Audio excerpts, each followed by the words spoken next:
Welcome to Renegade Conversations. My name is Meryl Cook, and I'm an artist, a renegade, and host and creator of this Renegade Conversations.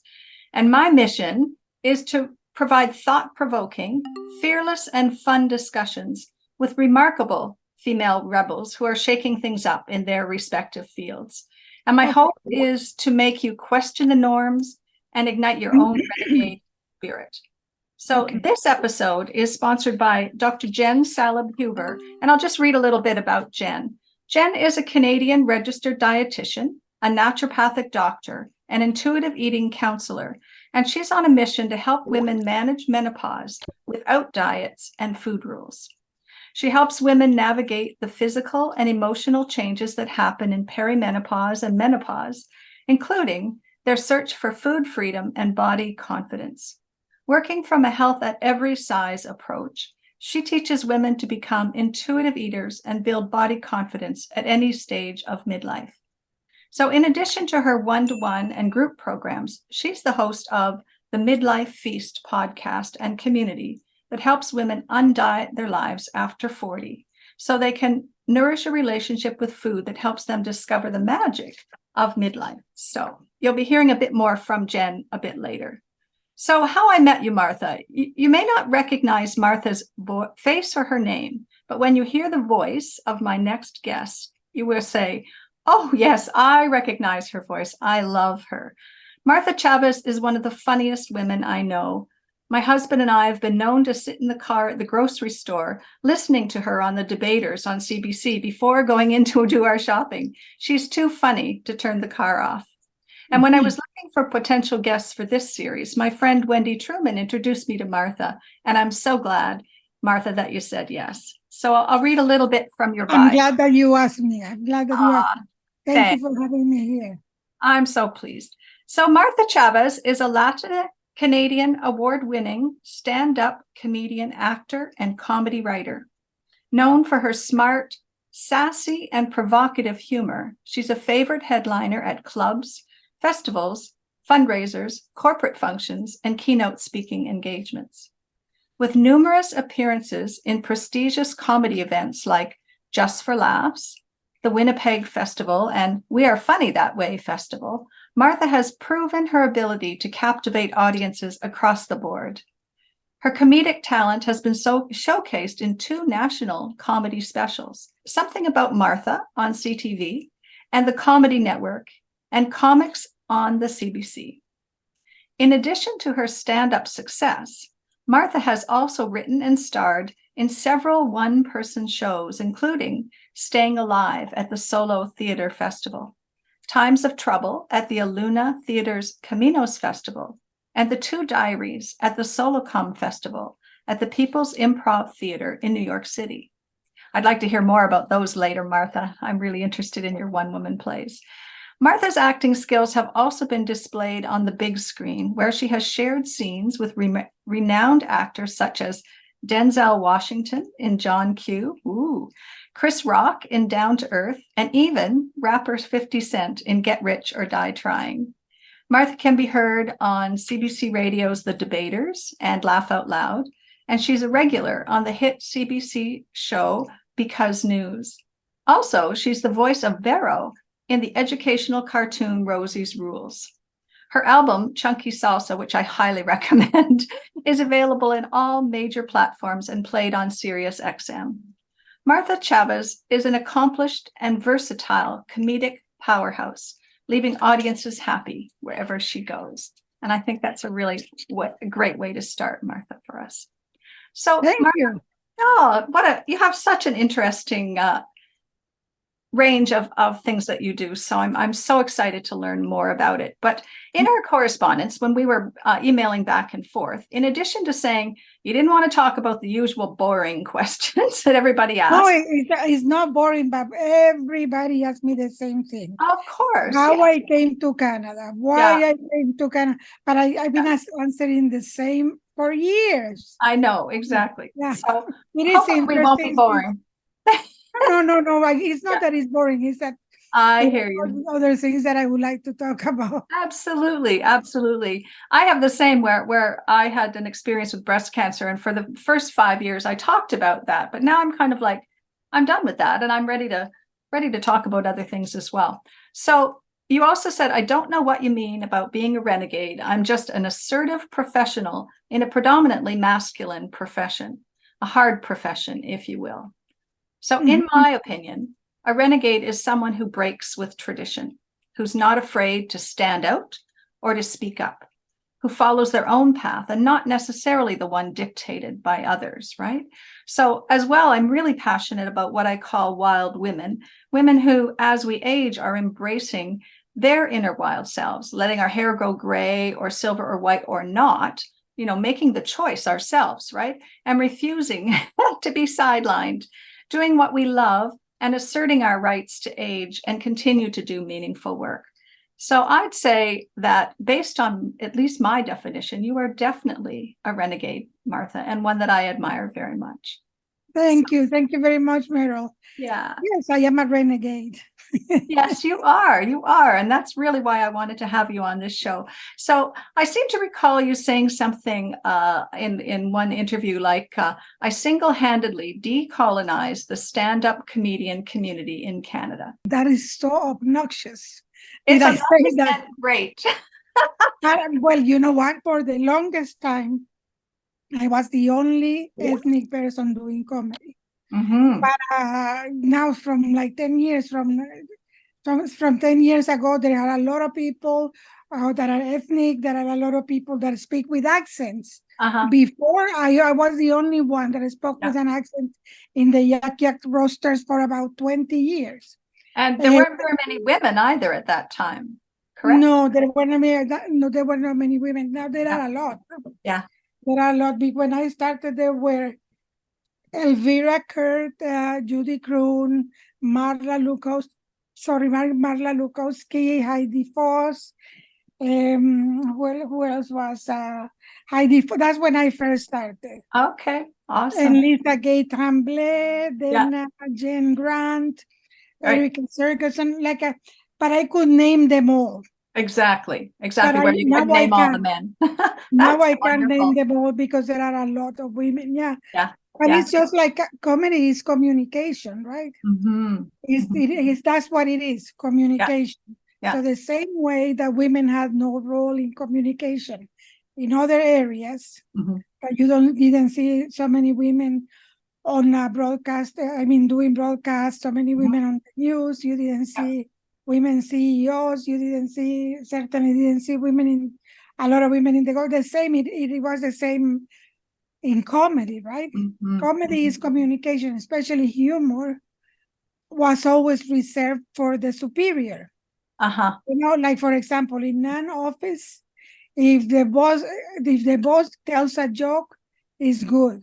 Yeah, everybody's supposed to laugh. and we laugh. If somebody of lesser rank than the boss tells a joke and the boss doesn't laugh, no matter if you find it hysterical, you don't laugh. It's a question of unfortunately, that's what it is, a question of hierarchy. Yeah. Status and hierarchy. And also most of the comedy club owners are men. And for the longest time, men didn't find women funny, and audiences didn't find women funny because there is the stereotype, right? Yeah, women only talk about children, marriage, the period, my mother-in-law, and all of that. But also it was also that a lot of people weren't interested in what we had to say. In our sense of humor, but women have been funny forever. Exactly. Like men, only behind the back. Right, exactly. We kept it quiet for years. So could you talk about either opportunities or challenges that being a renegade has presented to you and throughout your life and your career? Because it's not just with comedy that you've been a renegade, right? You've been a renegade in lots of ways. Since the day I was born, I was a renegade. That's what my mother used to say. And I went to an all-girl Catholic school, and I was always singled out as the girl that wouldn't shut up. I was always sent to the Mother Superior's office. Always sent it. If you see, well, you can't see them because we went through an earthquake and then the revolution and the exile, my family. And everything got lost. So I can't find the report. I wish I found those report cards where it says she talks too much. She's always making fun of things.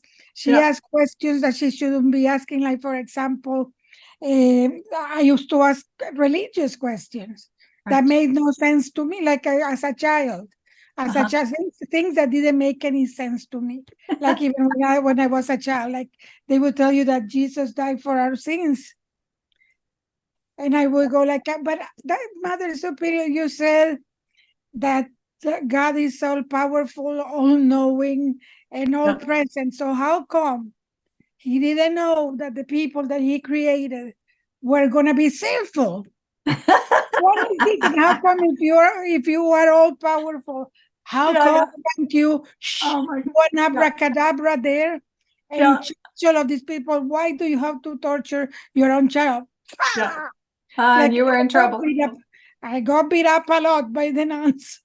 Well, you know what's really funny is I just talked with Lisa Laflamme the other day, and she talked about being too chatty on her report cards, which was totally my thing as well, and also being sent to the board and things like that. I think that maybe that's a thread on Renegade Women that we start out really chatty and questioning. Yeah, that we start out with a voice, and I don't know how it was because I went to an all-girl Catholic school, but I imagine that it would have been a lot more difficult if there were boys and girls, because usually it is the boys who are like, the shit disturbers per se.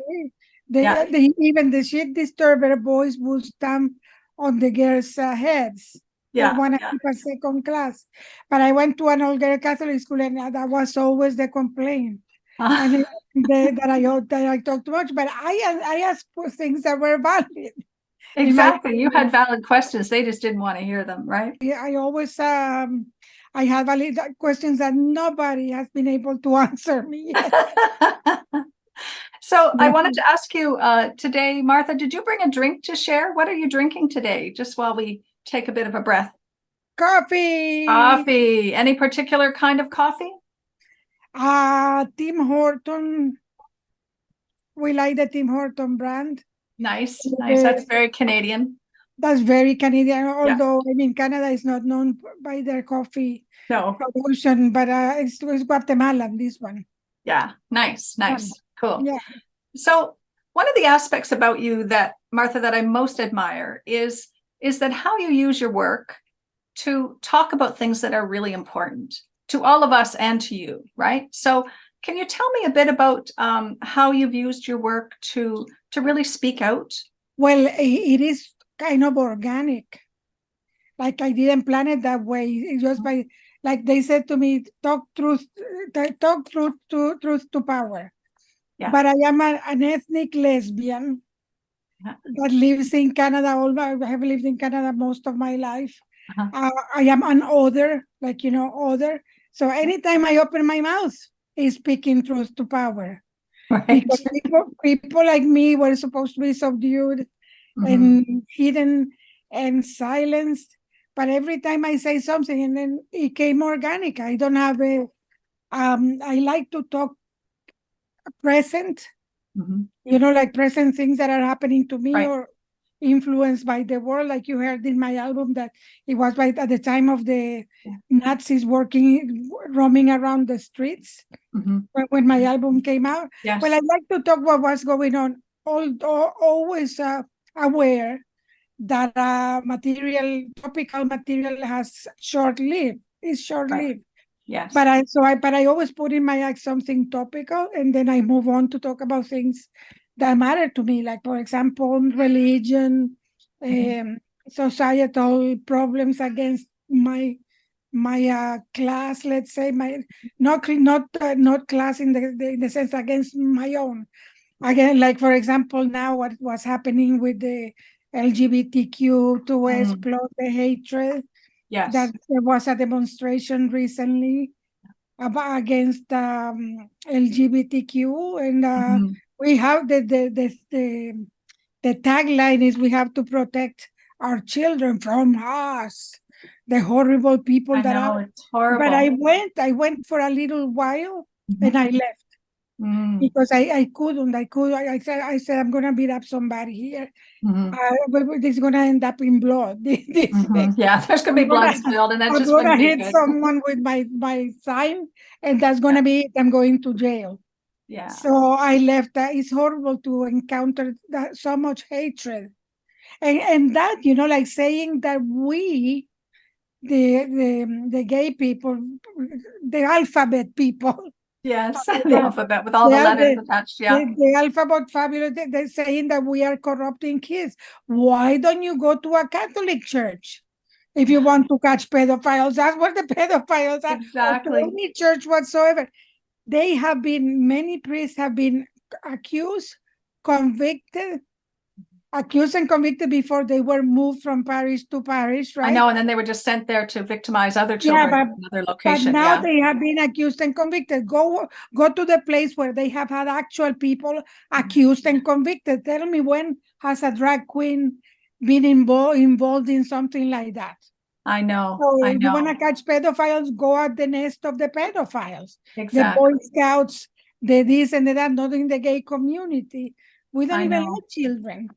Yeah, but I just find it. I'm a mother of a gay son, and also very much an ally for the gay community, and I just find it unbelievable and horrifying to know that these protests were happening. I think it was Tuesday morning, or I forget what day it was last week. It's just, it's just unbelievable. But I think we have to believe it, and we have to wake up. Yeah, and it's the ignorance. And then I'm thinking, these people protesting are children of the 80s. Like, the 80s, it doesn't make any sense that people that were raised in the 80s, like with Madonna and Boy George and this and that, feel that way. Yeah. Which means that there is something that is happening, is the politicians influencing the thoughts. Yeah, there's some disconnect happening, isn't there? Why people are starting to think this. Yeah. There is a total disconnect. But the other, we live in the gay village. Because we live in the gay village, one of the reasons is to feel safe. When I come back at night from my work and everything. Yeah. And then yet the other day at the Glad Day bookstore, near the Glad, not in the bookstore, but near, like at the corner of Church and Wellesley, which is like the corner of Sodom and Gomorrah. I know, it's a wonderful spot. There were already people, the Christians with signs. Like, repent or you're going to hell. And I go, hey, do you get commission? What the hell? What do you care where I go? Tell me, what do you care where I go? Besides, they depart from when they tell you that we are going to hell, they depart from the idea that we believe what they believe. I don't believe your religion. Yeah. Well, why should I, I'm not a believer in spite of my strict education. It's just but it's horrible. It's like sometimes it makes me weep, like really cry, because I thought that at this moment in time there will be more open-minded people. But what I think it is, what I think is happening is politicians, like in the times of Nazi Germany, and I hate to make the association, that's what they call the Goldwyn law, that whenever something is broken, we go to the Nazi Germany. But in the time of Nazi Germany, they found a target, and it put all the influence on those people. Those people. That's exactly what it is. Let's find a scapegoat. And because Trudeau has been friendly with the gay community, all of the opposition is attacking for him, because Obama had the rainbow flag. And after in the White House, remember when gay marriage became legal? So his sin was not only to be the first Black president of the United States, but to have given support to the gays, which he did when it just was signed in his during his tenure. But activists have been fighting for a long time to achieve that, right? So he brought destruction and death to the United States. Oh, it's so sad. It's so sad. Like you with a gay son, how sad it is, Yeah, I really do. I fear for his well-being, and I fear for if he has a family, for his family, and in our family and all that stuff. So tell me, Martha, about you talked about being othered. So what is that like to be othered? Well, I always been an other though. Mm-hmm. Because even in Nicaragua, I was always an other because I knew from a very young age that I was gay, or that I was different. Because when my classmates, like around what 13 years old, that the nuns started socializing us with the boys' school, the Jesuits. And I remember my classmates were fascinated by that, and I wasn't. I was in my little island of women with nuns and female classmates. And I was so scared, but I thought that it was because I was scared that boys wouldn't like me because I was chunky, I was chubby, and all of that. But I've always been an observant. Sometimes being other hurts. In the sense that sometimes when you cannot belong, be it because of your ethnic background, your how do you say, your homosexuality or your age. Now I'm being other by age. Because most comics are younger, right? Right. And then the same industry that told you that it takes 10 to 15 years to get good in stand-up comedy. When you get good, really very good, and you're aging like fine wine, they haven't said it to me yet, because I made it a point to become undeniable. Right. But I don't hang with all of the comics because I am older than them. I have other interests. Exactly. So it's, even if they don't other me, I other myself. Because it's a bit lonesome. Yeah, it's lonesome. We're going to take a little break here. Okay. But before we take the break, I have a question for you that I want you to think about. I want you to tell us, what kind of a kid were you in grade 5? Hi there, knock knock. It's Jen Salib Huber. I'm the host of the Midlife Feast podcast and community. My apologies for interrupting this Renegade conversation with Meryl. But if you're like me and you like conversations that disrupt the status quo in midlife, I wanted to invite you to join my community, the Midlife Feast community, where we're disrupting diet culture and learning to manage menopause without diets and food rules. If you'd like to join us, use the code Renegade and save 20% off your first month. Now back to this Renegade conversation. So tell me, Martha, what kind of kid were you in grade 5? I was unruly. That's the way you say unruly kid? Unruly, yeah, wonderful. Really, I think in grade 5 is when I got my period. And it was tormentuous because I was very young. How old are you usually in grade 5? 9? 10? Yeah, around age 10, I think. That is young. Yeah.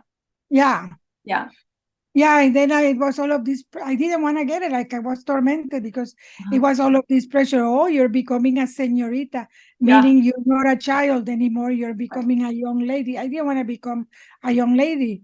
I wanted to continue playing in the dirt, playing cowboys and the other part. Playing with arrows. And my mom, when we were little, she bought us all sorts of toys. We got guns, we got bows and arrows. I wanted to continue being a child, but I was unruly. And there were a lot of things happening in the house too. My father and mother both work because they were both lawyers. And we were raised by my nanny, who is the only one who is alive now. Like she's like my second mother. A lot of things happening in the history of Nicaragua, a lot of turmoil. Ruin. That you could feel it by the conversations that you heard your parents. Right, and by the adults, by their energy, probably what was happening with them. Yeah. Okay, so unruly. you were as a grade 5. So I started. I remember that I would have I like the hair, like, crazy, like Carole King. Yeah, lovely. I always wanted Carole King's hair. Yeah, no, I was how old I was, about 7 when I discovered Carole King. By an album that somebody older, my cousin, brought from the United States. Yeah. And then she gave it to me because I love it so much. Yeah. And I would read a dictionary and interpret I wanted to know what she was thinking about. When she said, ain't good to know, I couldn't find out what ain't meant. Because ain't in the dictionary. It wasn't in the dictionary, exactly. No, but I was very lonely in the sense that so I'm sorry about my voice. No worries. I've been yelling. I'm a teacher too, so I've been talking a lot. Yeah. So yeah, I loved Carole King too. I used to write out all the lyrics from her songs in my diary, and I basically had them all memorized. Yeah, she was wonderful. No, and I didn't do the things that my siblings did. Like, they all learned how to swim. They were swimming at the club. I was alone in my bedroom drawing or reading because I was fat. I've always been chunky, and people made fun of me. Right, and so you were felt. So I was I was very lonely in a way. Yeah. I hang out on my own, or I went out with my father. Was very generous, so we would pick up all of my 5 at least of my classmates and take them to the movies. And I bought friendships. Yeah, that's hard. That's hard. That's hard. But I read a lot. I was the most well-read kid in the whole school, I think. That was like the saving grace of me, that they wouldn't understand how come I did so poorly in math, but they didn't understand that, and how come I did so well in history, geography, literature, grammar, because I loved that, and I never studied. I just loved doing it. You loved them. And my understanding is your degree at Concordia was in languages, so you obviously have a gift for language. Yes, I do have a gift for languages. I did not finish though the degree. I was 1 year short of finishing linguistics, but because I was all alone in Canada, and I had to work. You can't afford. And then I thought, when am I going to finish this when I can only pay one course, right, or assist to one course because I'm working? So I have always worked. Worked all my life in Canada. People always think that refugees and immigrants ask for handouts, but I didn't even know there was something that existed that people give you money. Maybe that the government will give you money. Maybe if I have known, I would have asked. But the fact that I became aware of welfare when I had been already here 10 years. Yes, exactly. No, I think growing up, the immigrant families that I knew always were the hardest working families in our whole neighborhood. The parents worked hard, the kids worked hard. It was not a stereotype that I had learned about welfare or anything like that. I really feel that my husband is an immigrant from Hong Kong, and his family worked very hard to get here and to raise the kids and all that stuff. So I just have 2 more questions for you, Martha. Did I take a lot of time? Did I take a lot of time answering? Yes. You did a great job answering. Thank you. So this is a fun question. It's one that I use in my workshops a lot, where I get people to kind of think outside the box and become more creative. And it is there a line or a shape that would define you? If you were to draw a line or a shape, what would it look like? If I were to draw a line or a shape? Yeah, that would define you. Yeah. What kind of line would you be? Like, you mean a straight line? Yeah. Or a vertical line? Yeah, I would be a roller coaster. A roller coaster. Nice. Nice. Yeah. At times peaceful, at times sheer horror. knowing, That's true. knowing That's that what a it, roller coaster is like. yeah, Yeah. and And then fully like, goes oh, away. we're okay. And yeah. Mind you, I can't because of my ear. I Okay. can Yeah. go in on rides. Like I went once in my life in a ride, and Yeah. I couldn't stand for like about 4 days and didn't know why I was throwing up so much. Yeah. Yeah. I suffer from the same thing, so I totally get you. Yeah, when my kids used to go on roller coasters, I would get sick just watching them. Just watching, yeah. Yeah. Once I went to Terrible. a Supertramp concert, Oh yes. and they had they had a video of a car going, Oh no. and I went out of the concert very Yeah. dizzy too. Yeah, that So would do me in completely. Yes. Okay, completely. last question. What advice do you have, Martha, for women who want to access more of their own inner wild selves or their renegade selves? Because not everybody's been a renegade from day one like we have. But if people wanted to become more of their renegade self, what advice would you have? You have to become, I think, self-aware, and realize that there are a lot of things designed, and this is no conspiracy theory. This is true. Yeah. You can see it in magazines, in movies, and in images on TV, and series that make you feel that you're ugly, you're too fat, you're this or you're that. Right. So you just have to realize that the more that you look inside yourself, the more that you think, oh, I am my own person. You don't have to influence me. The more power that you get. Yeah, I agree. And it's difficult. It's difficult. In comedy, for example, comedians, we pretend that we are the most self-confident people, but we are very insecure in the sense that the job in itself is insecure, because you don't know if you're going to have such a good gig next time, or you know what I mean? It's like, yeah, and sometimes when you have a bad gig, not letting it go to your heart, letting it feel like, okay, well, I'm not for everyone, and kind of move on to another crowd, right? And yeah. It is when it happens so much, quit. It's not them, it's you. If it happens too often. If it happens too often, yeah, because sometimes sometimes some people can and some people cannot. Yes. Both women and men. Yeah. But if I have a bad gig, it always hurts. Yeah. It always hurts, but then another gig comes and then you pick yourself up.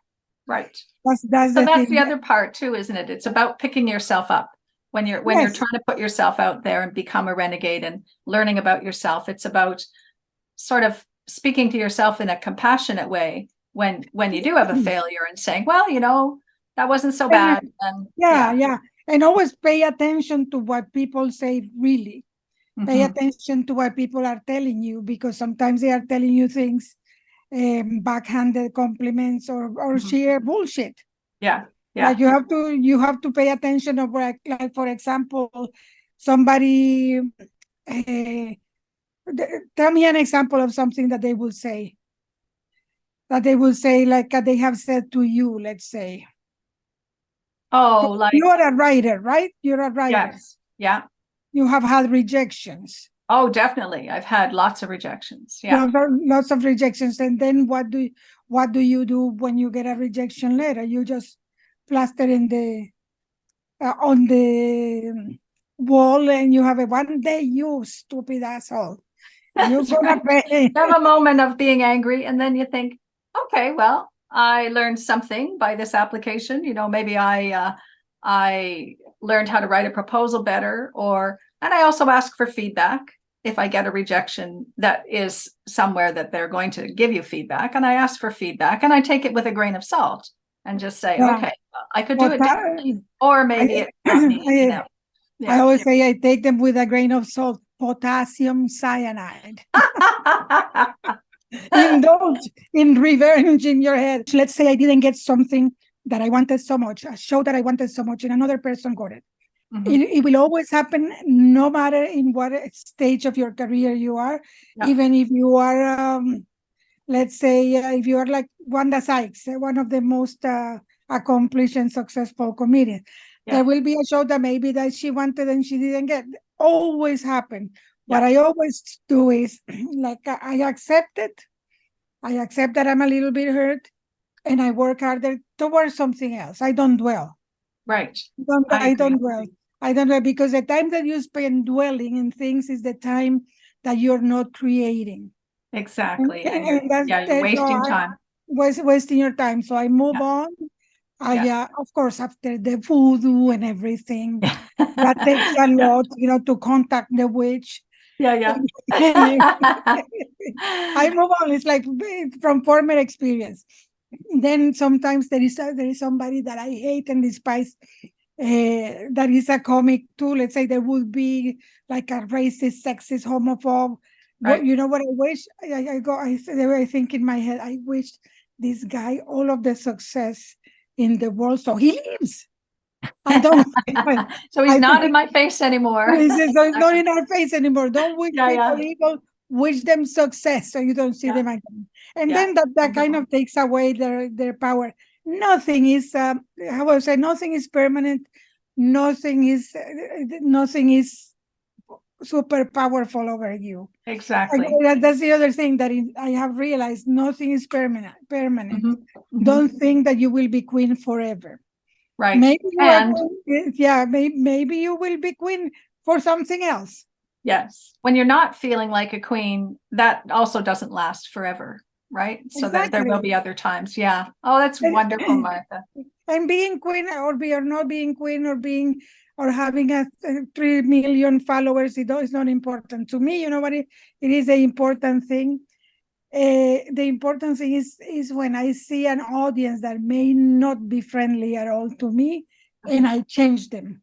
Oh, that's wonderful. I create this bridge between them and myself, because as I said at the beginning, comedy, performance in general, is communication. So I don't go to a town, let's say, that is full of that I have been told by other comics, oh, those people, they are all rednecks, they're going to hate you, they are racist. And I don't go with those preconceived ideas. I go with caution. Yeah. But I go, humans are humans. I may or may not be able to communicate with them. Yeah. But if I do, it's better than when I preach to the choir. Exactly, because you've actually made an impact on somebody, right? On somebody, that's wonderful. Positivity is my thing. Let's be positive, and that's what I teach my students. This is not about getting. If you want fame, first of all, don't live in Canada, because I made that choice. That choice, Meryl. I didn't want to move to the United States, where I would be now, maybe a household name. Because they had a lot more Latin people, because so many things. But I don't like the how do you say that one? Idiosyncrasy. Right. Well, I like better Canada. I like healthcare. Let's be honest. I like healthcare too. Exactly. I like healthcare, and my wife Linda will move to the States, and then I am very happy with her. It's the one chance that I've been completely happy. 14 years we will be together. Oh, nice. And I thought, why am I going to go chase a carrot that I may or may not get? Yeah. And I've got this when I got this wonderful person, woman, beautiful person that she's listening. She's in the room. Is she listening? She's in the other room. We live in a very tiny apartment. But she's in the other room working. She works for the government. I don't know what is it that she does. I am not privy to secret, I'm sure.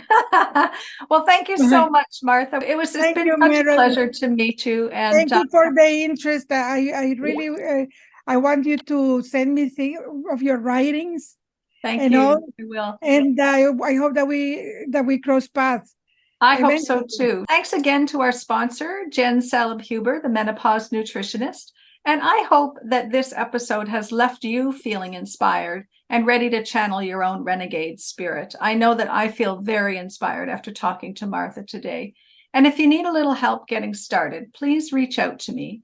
And be sure to subscribe to my YouTube channel for more Renegade conversations. Thanks so much.